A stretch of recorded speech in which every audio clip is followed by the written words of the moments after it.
Hey everyone, this is Tim from YourSixTech. Today in this video, I'm going to show you how to update your games on your PlayStation 4.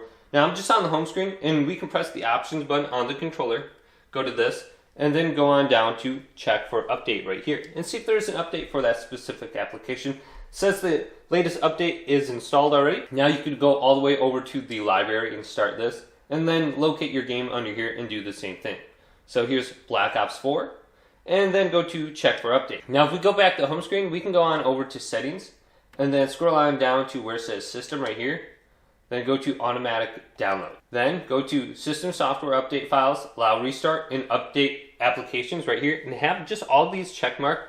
Then you can download the DLC or the updates or anything like that when you're in the rest mode on the PlayStation 4. So you do need PlayStation Plus to be able to do this while in rest mode. Then just hold down the PlayStation button, go to the quick menu, go to power off, and place your PlayStation 4 in rest mode. So hopefully this video did indeed help you out. If it did, leave a big thumbs up, and subscribe to my channel down below for more tech videos coming up next on YourSixTech.